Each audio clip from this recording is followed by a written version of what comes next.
আল্লাহর তখন বেশি ডাকছে, আর দোয়া কুনুত পড়ছি, কলমা পড়ছি। আমরা সবাই খুব আতঙ্কের মধ্যে আছি, ভয়ের মধ্যে আছি। ব্যাংকার হিসেবে অত্যন্ত আতঙ্কিত। রোমার টানছি, এরপর আবার আরো কাছে যেতে পারে। বড় ব্যবসায়ী থেকে ক্ষুদ্রতম ব্যবসায়ী খুব টেনশনে আছে। জঙ্গলের ভিতরে নিয়ে মারছে, সব গাড়ি দিয়ে এনে চাঁদা। আমাদের অধিকার তো কিছু দেখতেছি না, এটা তো আমাদের ক্ষতি করতেছে এরা। স্বাধীনভাবে থাকতে চাই। আমাদের মধ্যে কখনো এরকম কোনো সংঘাতের পরিস্থিতি ছিল না, মায়া ছিল।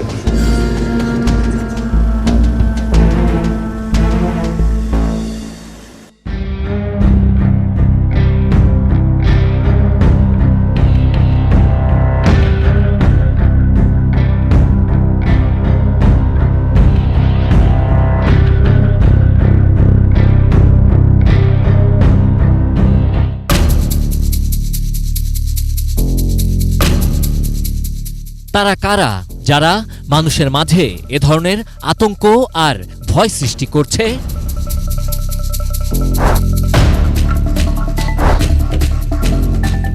কারা বাংলাদেশের মানচিত্র পাল্টে দিতে চায়? স্বাধীন সার্বভৌম বাংলাদেশের লাল সবুজের পতাকাকে অস্বীকার করতে চায়?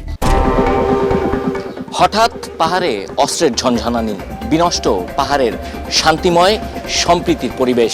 এর পেছনে রয়েছে কুকি-চিন ন্যাশনাল ফ্রন্ট কেএনএফ নামে একটি বিচ্ছিন্নতাবাদী সংগঠন, যে সংগঠনগুলো পাহাড়ে কিছু সম্প্রদায়ের মানুষের অধিকার আদায়ের কথা বলছে, কিন্তু এখানকার মানুষ বলছে অধিকার আদায়ের নামে তারা যেন তাদের অধিকার ক্ষুণ্ণ করে চলেছে। এখানকার মানুষ ব্যবসা বাণিজ্য থেকে শুরু করে বিভিন্নভাবে ক্ষতিগ্রস্ত হচ্ছে। কেন হঠাৎ তাদের এই অস্ত্রের ঝনঝনানি? কেনই বা তাদের সশস্ত্র অবস্থান?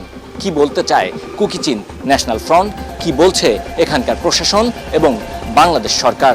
দর্শক, আমন্ত্রণ এটি নিউজের নিয়মিত আয়োজন অনুসন্ধান সমাধানে। আপনাদের সঙ্গে আছি আমি সাব্বির আহমেদ। 2 থেকে 4 এপ্রিল 3 দিনে ব্যাংক ডাকাতি, অস্ত্র লুট, অপহরণ, থানায় হামলা সহ নানা সন্ত্রাসী কর্মকাণ্ড করেছে পার্বত্য চট্টগ্রামের বিচ্ছিন্নতাবাদী সংগঠন কুকি-চিন ন্যাশনাল ফ্রন্ট কেএনএফ। নতুন করে আবারও আলোচনায় এই সংগঠনটি। 2008 সালে কুকি-চিন ন্যাশনাল ডেভেলপমেন্ট অর্গানাইজেশন কেএনডিও নামে প্রথম যাত্রা শুরু করে বর্তমান কেএনএফ। বাংলাদেশের দক্ষিণ পশ্চিমে 13,295 বর্গ কিলোমিটার জায়গা জুড়ে পার্বত্য অঞ্চল বা পাহাড়। এর উত্তরে ত্রিপুরা, দক্ষিণ পূর্বে মিয়ানমারের আরাকান পাহাড়, পূর্বে মিজোরামের লুসাই পাহাড়, আর পশ্চিমে চট্টগ্রাম জেলা। মিয়ানমারের চীন স্টেটে থাকা ক্ষুদ্র নৃগোষ্ঠীকে চীন নামে ডাকা হয়। বাংলাদেশ এবং ভারতে থাকা ওই ক্ষুদ্র নৃগোষ্ঠীকে ডাকা হয় কুকি নামে। এদেরকে একসঙ্গে কুকি-চিন বলা হয়। ন্যাশনাল ডেভেলপমেন্ট অর্গানাইজেশন কেএনডিও নামে প্রথম যাত্রা শুরু করে বর্তমান কেএনএফ। শুরুতে বান্দরবানের বম, লুসাই, ম্রো, খুমি, খিয়াং, পাংখোয়া এই 6টি ক্ষুদ্র নৃগোষ্ঠী মানুষের অধিকার আদায়, নিজেদের অস্তিত্ব রক্ষার স্বার্থে ঐক্যবদ্ধ হয়ে কাজ করতেই এই সংগঠনের আত্মপ্রকাশ ঘটে। অনুসন্ধান বলছে প্রতিষ্ঠার 8 বছর পর 2016 সালে কেএনএফ সশস্ত্র গ্রুপে পরিণত হয়। শুরুতে এর নাম ছিল কুকি-চিন ন্যাশনাল ভলান্টিয়ার্স কেএনভি। বর্তমানে এই সশস্ত্র সংগঠনের সামরিক শাখার নাম কুকি-চিন ন্যাশনাল আর্মি কেএনএ।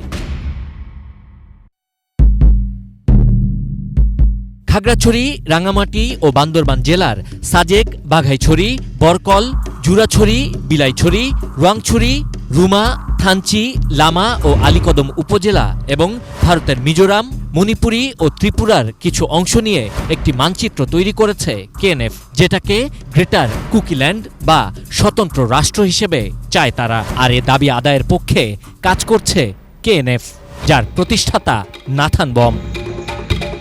দর্শক, কেএনএফ মানেই নাথান বম, যিনি সংগঠনের প্রতিষ্ঠাতা এবং বর্তমান প্রেসিডেন্ট। নাথান বম এখন টক অফ দ্য কান্ট্রি। তার সম্পর্কেই জানাতে চাই আপনাদের, জানাতে চাই তার উত্থান ও শিক্ষা জীবন সম্পর্কে। কেএনএফ এর প্রেসিডেন্ট নাথান বম বান্দরবানেই প্রাথমিক ও মাধ্যমিক শিক্ষা শেষ করেন। পরে ঢাকা কলেজে ও ঢাকা বিশ্ববিদ্যালয় থেকে পড়াশোনা শেষ করেন। পাহাড়িদের একটি পোর্টালের তথ্য বলছে 1996 সালে নাথান ঢাকা বিশ্ববিদ্যালয়ের চারুকলা অনুষদে ভর্তি পরীক্ষা দিলেও পাশ করতে পারেননি। পরীক্ষায় পাশ না করলেও উপাচার্যের সুপারিশে নাথান বম ঢাকা বিশ্ববিদ্যালয়ের চারুকলা ইনস্টিটিউটে ভর্তির সুযোগ পান। ছাত্রজীবনে সন্তু লারমার নেতৃত্বাধীন পার্বত্য চট্টগ্রাম জনসংহতি সমিতি বা জেএসএস এর ছাত্র সংগঠন, পাহাড়ি ছাত্র পরিষদ, পিসিপির কেন্দ্রীয় কমিটি ও ঢাকা মহানগর শাখার সক্রিয় সদস্য ছিলেন নাথান বম। পার্বত্যবাসী বলছেন, পার্বত্য চট্টগ্রাম জনসংহতি সমিতির সাথে নীতিগত বিরোধের জের ধরে মূলত নাথান বম সন্ত্রাসী কর্মকাণ্ডে জড়িয়ে পড়েন। অথচ খাগড়াছড়ির চেঙ্গি স্কোয়ারের পাশে সন্তু লারমার ভাস্কর্যটির অন্যতম কারিগর ছিলেন এই নাথান বম। নাথান বমের নির্মিত সন্তু লারমার আবক্ষ ভাস্কর্যটি উদ্বোধন করা হয় 2000 সালে। এরপর শিল্পী হিসেবে তার খ্যাতি বেড়ে যায়। তিনি লেখালেখিও করতে শুরু করেন। কুকিচিনভুক্ত জাতিগোষ্ঠীর পরিচিতি নিয়ে দ্য বমৌজো নামে একটি বইও প্রকাশ করেন তিনি। তখন থেকেই তিনি কুকিচিন জাতীয়তাবাদী চিন্তার একটি বলয় তৈরির চেষ্টা করছিলেন। 2018 সালে অনুষ্ঠিত একাদশ জাতীয় সংসদ নির্বাচনেও অংশ নিতে চেয়েছিলেন নাথান বম। মনোনয়নপত্র বাতিল হওয়ায় শেষ পর্যন্ত তার আর নির্বাচন করা হয়নি। কি ছিল নাথান বমের নির্বাচনী হলফনামায়? তার সম্পদের পরিমাণই বা কত ছিল? জানাতে চাই 2018 সালে একাদশ জাতীয় সংসদ নির্বাচনে নাথান যে প্রস্তুতি নিয়েছিলেন সে সম্পর্কে। জাতীয় সংসদের 300তম আসন বান্দরবান। 5 বছর আগের নির্বাচনে এই আসনটিতেই স্বতন্ত্র প্রার্থী হিসেবে মনোনয়নপত্র জমা দিয়েছিলেন নাথান বম। নিরাপত্তা বাহিনীর কাছে তিনি নাথান বম নামে পরিচিত হলেও নির্বাচনী হলফনামায় তার নাম দেয়া হয় নাথানা লঞ্চেও। তিনি বম সম্প্রদায়ের হওয়ায় তার নামের সঙ্গে যুক্ত হয়েছে বম, অর্থাৎ নাথান বা নাথানা লঞ্চেও বম। যদিও স্বাক্ষরের জায়গায় নাথান নামেই স্বাক্ষর করেছেন কুকিচিন ন্যাশনাল ডেভেলপমেন্ট অর্গানাইজেশনের এই নেতা। হলফনামায় সে সময় নাথান দাবি করেন তিনি একজন চিত্রশিল্পী এবং লেখক। এখান থেকে তিনি বছরে 6 লাখ টাকা আয় করেন, আর বাড়ি ভাড়া বাবদ মাসে 1.5 লাখ টাকা আয় রয়েছে তার। একই সঙ্গে তার উপর নির্ভরশীলদের বাৎসরিক আয়ও 1.5 লাখ টাকা বলে দাবি করেন নাথান। 2018 সালে নাথানের কাছে নগদ 3 লাখ টাকা, ব্যাংকে জমাকৃত টাকা 2 লাখ, 5 লাখ টাকার স্বর্ণালংকার, ইলেকট্রনিক্স এবং আসবাবপত্র সহ 3 লাখ টাকা দেখানো হয়। অর্থাৎ 2018 সালেই নাথানের 13 লাখ টাকার অস্থাবর এবং 17 লাখ টাকার স্থাবর, মোট 30 লাখ টাকার সম্পদ ছিল। এছাড়া তার স্ত্রীর ব্যাংকে 4 লাখ এবং 2 লাখ টাকার স্বর্ণালংকার। যদিও নির্বাচন কমিশনের তথ্য অনুযায়ী এসব সম্পদের বিপরীতে আয়কর জমা দেননি নাথান। পরিচিত জন, পরিবারের সদস্য এবং বিভিন্ন উৎস থেকে তিনি 18,25,000 টাকা নির্বাচনে ব্যয় করতে পারবেন বলেও হলফনামায় উল্লেখ করেন। দর্শক নিশ্চয়ই জানতে ইচ্ছে করছে নাথান বমের পরিবার সম্পর্কে। তার এই জীবন নিয়ে কি বলছে তার পরিবারের সদস্যরা। তীব্র দারিদ্রতায় বেড়ে ওঠা নাথান পার্বত্য চট্টগ্রাম জনসংহতি সমিতির ছাত্র সংগঠন পাহাড়ি ছাত্র পরিষদে যোগ দেওয়ার কারণে তার পড়াশোনার দায়িত্ব নিয়েছিলেন সন্তু লারমা। এরপর তার জীবন ও পরিবারের জীবনধারা পাল্টে যায়। পরিবারের অনেক সদস্য সরকারি চাকরি পান। নিজের স্ত্রী লালতন লিয়ান বম রুমা উপজেলা স্বাস্থ্য কমপ্লেক্সে নার্স হিসেবে যোগ দেন।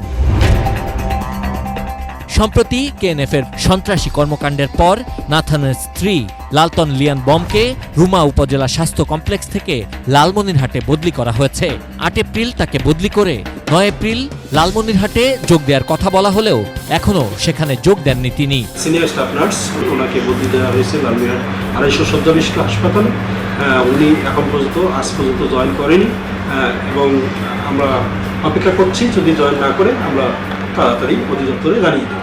তার সঙ্গে যোগাযোগের চেষ্টা করেছে অনুসন্ধান ও সমাধান টিম। তার চাওয়া নাথান স্বাভাবিক জীবনে ফিরে আসুক। কেন এই সংগঠনের সাথে বা এই সশস্ত্রকর্মীর সাথে কেন চলে গেছে, আমার সাথে কোনো কিছুই শেয়ার করতেছে না।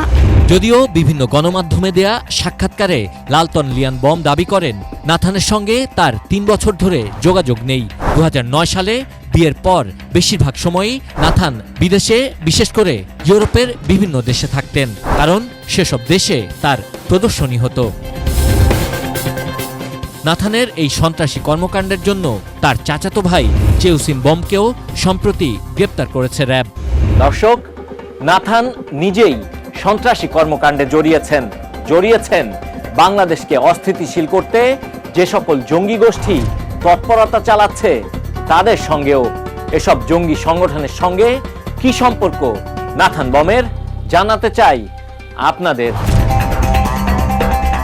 2022 সালে পাহাড়ি সশস্ত্র সংগঠন কুকি চিন ন্যাশনাল ফ্রন্ট KNF এর সঙ্গে জঙ্গি সংগঠন জামাতুল আনসার ফিল হিন্দাল শারকিয়ার যোগাযোগের নতুন তথ্য সামনে আনে র্যাব বলছে নাথান বম একদিকে যেমন পার্বত্য অঞ্চলকে অস্থিতিশীল করতে চেষ্টা করেছে, তেমনি দেশের অভ্যন্তরে উগ্র মতাদর্শের জঙ্গিদেরকেও প্রশিক্ষণ দিয়ে সাহায্য করছিল।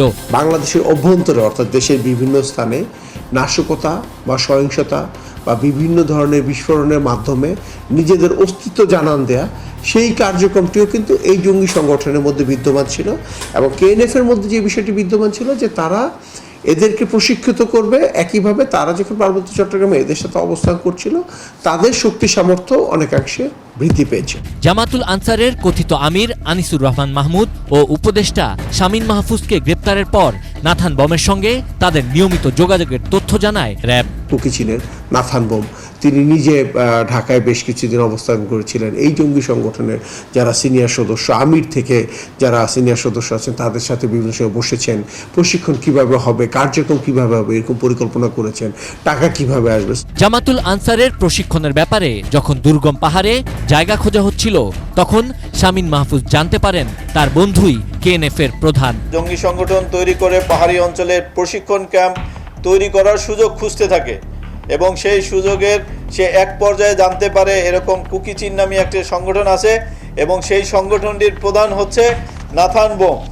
এবং কোইন্সিডেন্টালি এই নাথান বম হচ্ছে এই ডাক্তার শামীম মাহফুজের বিশ্ববিদ্যালয়ের ঘনিষ্ঠতম বন্ধু। নাথান বম যখন চারুকলার ছাত্র, জামাতুল আনসার ফিল হিন্দাল শারকিয়ার উপদেষ্টা শামীম মাহফুজ তখন ছিলেন ঢাকা বিশ্ববিদ্যালয়ের সমাজবিজ্ঞান বিভাগের ছাত্র। অস্ত্র সরবরাহ বা বিভিন্ন জিনিস যে তারা পেতেন সেগুলো পার্শ্ববর্তী দেশে এই KNF এ যারা আছেন, তাদের যারা সমমনা আছেন বা তাদের যারা সমর্থক আছেন বা তাদেরকে বিভিন্ন সময় সহায়তা করছেন, তাদের মাধ্যমে এসেছে অর্থের বিনিময়ে। জঙ্গি সংগঠন জামাতুল আনসার ফিল হিন্দাল শারকিয়া এবং KNF সদস্যদের খাবার খরচ বহনের পাশাপাশি মাসে 3 থেকে 5 লাখ টাকা দেওয়ার চুক্তিও করেন নাথান এবং শামীম মাহফুজ। জঙ্গি সংগঠনের পক্ষ থেকে এ টাকা দেয়া হতো নাথান বমকে।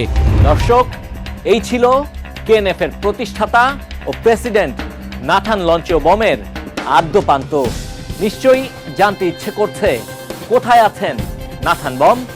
অনুষ্ঠানের এ পর্যায়ে নিচ্ছি ছোট্ট বিরতি, ফিরে এসে আপনাদের জানাবো কোথায় আছেন নাথান বম আর বান্দরবানের বর্তমান পরিস্থিতি সম্পর্কে।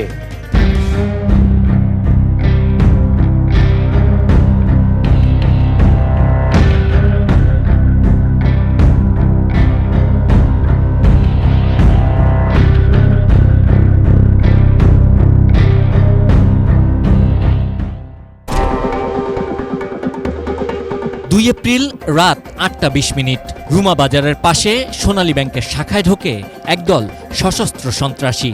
এ সময় তারা পাশের মসজিদে নামাজরত মুসল্লিদের অস্ত্রের মুখে জিম্মি করে। মসজিদে থাকা মুসল্লিদের মাঝে তখন ভয় আর আতঙ্ক।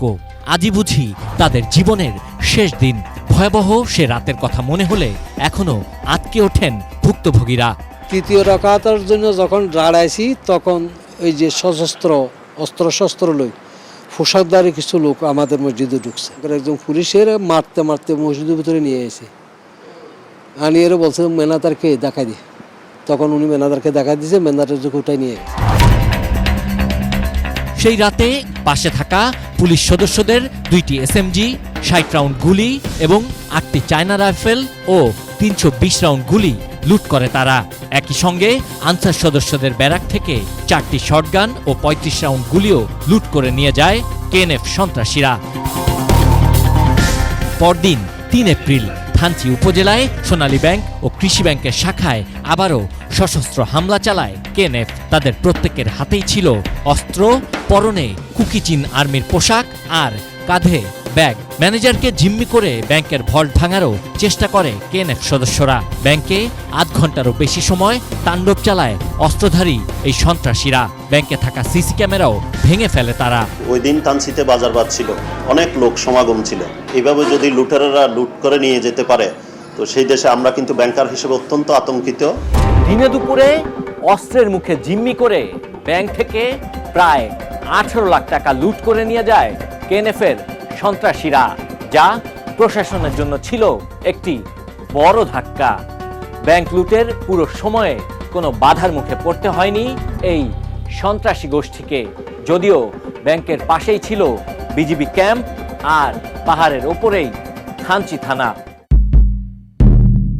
2 দিনে 3টি ব্যাংকে ডাকাতি, অস্ত্র লুট এবং ব্যাংক ম্যানেজারকে অপহরণের পর থমথমে পরিস্থিতি আর আতঙ্ক নেমে আসে বান্দরবান জুড়ে। পরিস্থিতি স্বাভাবিক করতে আর অপহরণের শিকার ব্যাংক কর্মকর্তাকে উদ্ধারে চলে অভিযান।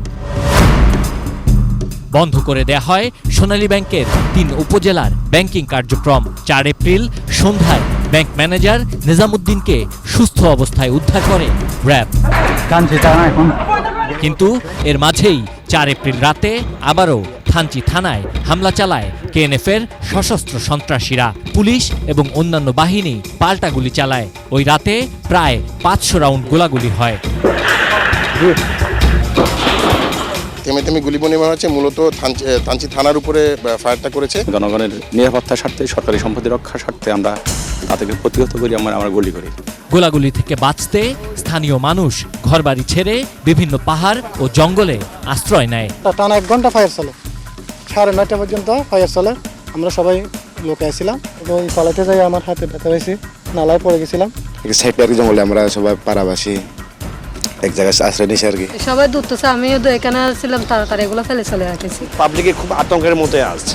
এসব ঘটনার পর থানচি বাজারে নিয়মিত টহলের পাশাপাশি সশস্ত্র অবস্থানে রয়েছে আইন শৃঙ্খলা রক্ষাকারী বাহিনীর সদস্যরা।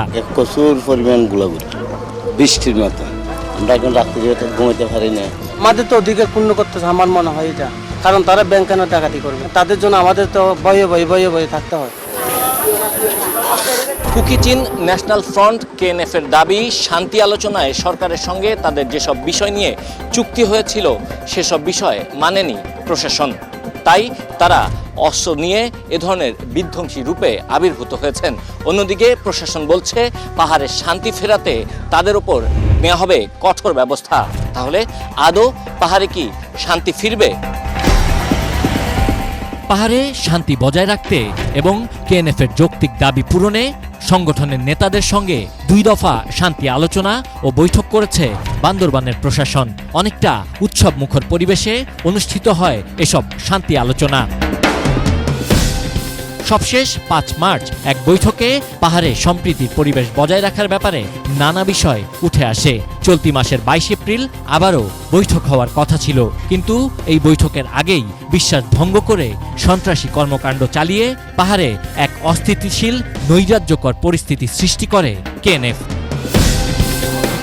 এসব ঘটনার পরপরই সরকারের উচ্চ পর্যায়ের কর্মকর্তারা বান্দরবান পরিদর্শন করেন। পরিস্থিতি অশান্ত হয় তখনই সেনাবাহিনীর দরকার, শান্তির ভিতর সেনাবাহিনীর কি দরকার? 31 তারিখে ইস্টার সানডে সেলিব্রেট করার জন্য আমাদের তত্ত্বাবধানে এই রুমা জোনেই 38টা কেক বিভিন্ন চার্চে আমরা দিয়েছি।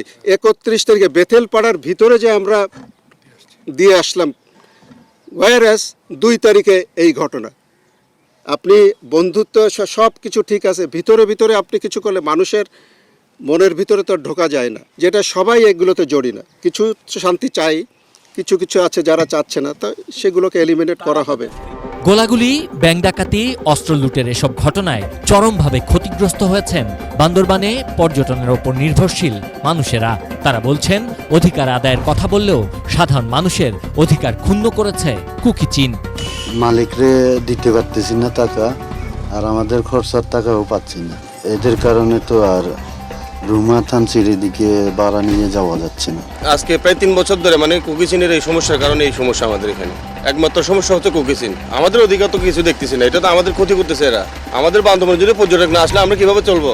এসব কারণে সাধারণ মানুষের মাঝেও রয়েছে ভয় আর আতঙ্ক। অনেক জায়গাতে ঋণ করে বাচ্চাদের কাপড় চোপড় নিয়ে দিচ্ছি, ঈদের পর আমরা গাড়ি চালিয়ে ঋণগুলো শোধ করব, আসলে আমাদের হইলো না। গত বছর এত খারাপ পরিস্থিতি আসলে তৈরি হয় নাই। থানচির অবস্থা অনেক খারাপ, সেজন্য যারা কাজ করে খায় তারা তো অনেক অসহায় এখন। রিসেন্টলি যে ঘটনাটা ঘটেছে ওটার জন্য হচ্ছে প্রশাসনে কাজ করতেছে, দ্যাটস ওয়াই হচ্ছে ওখানে না গেলেই বেটার। ব্যাংক ডাকাতি, অস্ত্র লুট, অপহরণ এবং থানচি থানায় হামলার ঘটনায় অন্তত 8টি মামলা হয়েছে, যেখানে কুকিচিন ন্যাশনাল ফ্রন্টের কেন্দ্রীয় নেতার পাশাপাশি অজ্ঞাত এবং নাম উল্লেখ করে কয়েকশো ব্যক্তির বিরুদ্ধে মামলা হয়েছে। মামলার পর শুরু হওয়া অভিযানে এ পর্যন্ত শতাধিক ব্যক্তিকে গ্রেপ্তার করা হয়েছে। যার জন্য হঠাৎ পার্বত্য অঞ্চলে এই অস্ত্রের ঝনঝনানি কোথায় আছেন কেএনএফের প্রতিষ্ঠাতা নাথান লঞ্চেও বম, তার সম্পর্কে কি বলছে প্রশাসন জানাতে চাই আপনাদের। নাথান বম দেশের যে প্রান্তেই থাকুন না কেন, যদি তিনি বৈধ উপায়ে দেশের বাইরে গিয়ে থাকেন, সে তথ্য প্রমাণ নিশ্চয়ই প্রশাসনের কাছে রয়েছে। আর সেসব দেশ থেকে তিনি চাইলেই যে কোনো দেশে ভ্রমণ করতে পারেন। আর যদি তিনি অবৈধ পন্থায় দেশের বাইরে গিয়ে থাকেন, সেক্ষেত্রে চাইলেই অন্য দেশে ভ্রমণের ক্ষেত্রে তাকে বেগ পোহাতে হবে। অনুসন্ধানে দেখা যায় কেএনএফের ফেসবুক পেজের তথ্য অনুযায়ী চলতি বছরের 8 এপ্রিল জাতিসংঘের একটি অধিবেশনে অংশ নিতে সুইজারল্যান্ডের জেনেভায় গেছেন নাথান লঞ্চেও বম। যদিও এ নিয়ে ধোঁয়াশা রয়েছে আইনশৃঙ্খলা বাহিনীর সদস্যদের মাঝে। তিনি হয়তো দেশের বাইরে কোনো একটি দেশে অবস্থান করছেন। তবে স্বরাষ্ট্রমন্ত্রী বলছেন, কুকিচিনের এসব হামলা রাষ্ট্রদ্রোহের শামিল। পাহাড়ের মানুষের শান্তির জন্য সরকার তাদের সঙ্গে শান্তি আলোচনায় বসেছিল, কিন্তু গুটি কয়েক সন্ত্রাসীর কাছে রাষ্ট্র কখনো জিম্মি থাকতে পারে না। তাই কেএনএফের সন্ত্রাসীরা কোথাও লুকিয়ে থাকলে বা কোনো দেশে থাকলে ইন্টারপোলের সহায়তা নেওয়া হবে। কেউ যদি উদ্দেশ্য করে, কেউ যদি অন্যর প্ররোচনা এগুলি করে থাকে, সেগুলো আমরা দেখব। আমরা মোট কথা আমরা এখানে কাউকে ছাড় দেব। এই বিশ্লেষকের মতে আইন প্রয়োগের পাশাপাশি জনগণের স্বার্থে রাজনৈতিকভাবে চলতে পারে শান্তি আলোচনা।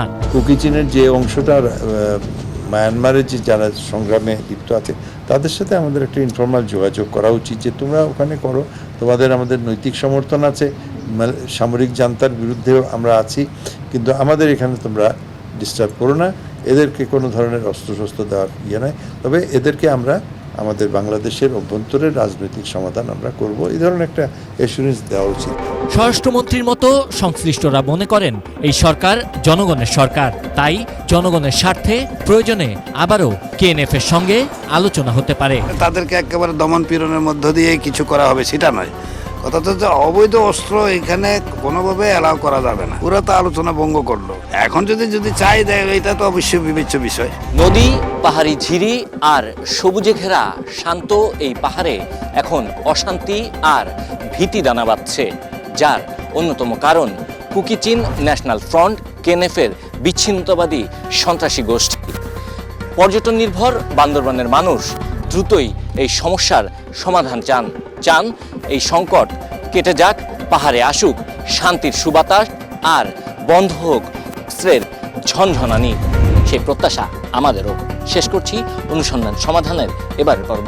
আগামীতে আবারও দেখা হবে ভিন্ন কোনো বিষয় নিয়ে। সে পর্যন্ত আমি সাব্বির আহমেদ আপনাদের কাছ থেকে বিদায় নিচ্ছি। সুস্থ থাকুন, নিরাপদে থাকুন, এটিএন নিউজের সঙ্গে।